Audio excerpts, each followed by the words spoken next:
Hi, ಇದು Saturday vlog. ನಾನು ತಿಂಡಿಗೆ ಇವತ್ತು ಬಿಸಿಬೇಳೆ ಬಾತ್ ಮಾಡ್ಕೊಳ್ಳೋಣ ಅಂತ ಅಂದ್ಕೊಂಡಿದ್ದೆ. ಹಾಗೆ ಅದ್ರ ಜೊತೆಗೆ ಸ್ವಲ್ಪ ಡ್ರೈ ಫ್ರೂಟ್ ಜ್ಯೂಸ್ ಕೂಡ ಮಾಡ್ಕೊಂಡು ಬಿಡೋಣ ಅಂದ್ಕೊಂಡೆ. ಸೊ ಅದಕ್ಕೋಸ್ಕರ ಫಸ್ಟು ಬಿಸಿಬೇಳೆ ಬಾತ್ಗಿಂತ ಮುಂಚೆ ಡ್ರೈ ಫ್ರೂಟ್ಸ್ನೆಲ್ಲ ನೆನೆ ಹಾಕ್ಕೊಂಡ್ರೆ ಸರಿ ಇರುತ್ತೆ ಅಂತ ಹೇಳಿಬಿಟ್ಟು ನಾನು ಇಲ್ಲಿ ಡ್ರೈ ಫ್ರೂಟ್ಸ್ ಎಲ್ಲ ನೆನೆ ಹಾಕೋತಾ ಇದ್ದೀನಿ. ಇದಕ್ಕೆ ಒಂದು ಸ್ವಲ್ಪ ಗೋಡಂಬಿ, ದ್ರಾಕ್ಷಿ, ಅಂಜೂರ ಹಾಗೆ ಖರ್ಜೂರ, ಒಂದು 2-3 ಸ್ಪೂನಷ್ಟು ಓಟ್ಸ್ ಕೂಡ ಹಾಕ್ಕೊಂಡು ಸ್ವಲ್ಪ ಬಿಸಿ ನೀರಲ್ಲಿ ನೆನೆ ಹಾಕ್ಕೊಂಡಿದ್ದೀನಿ. ಅದು ಬೇಗ ನೆನ್ಕೊಳ್ಳುತ್ತೆ ತಿಂಡಿ ಆಗೋಷ್ಟರಲ್ಲಿ ಅಂತ ಹೇಳಿ ನೆನೆ ಹಾಕ್ಕೊಂಡೆ.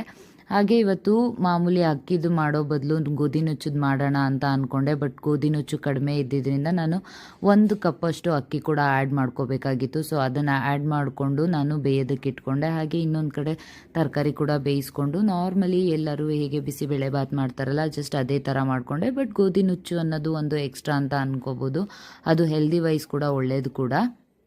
ಬಿಸಿಬೇಳೆ ಬಾತ್ ಮುಗಿಸ್ಕೊಂಡು ನಾನು ಡ್ರೈ ಫ್ರೂಟ್ ಜ್ಯೂಸು ಇನ್ನು ನೆಂದಿರುತ್ತೆ ಅಂತ ಹೇಳಿ ಅದನ್ನು ಕೂಡ ಮಾಡ್ಕೊಂಡು ಬಿಡೋಣ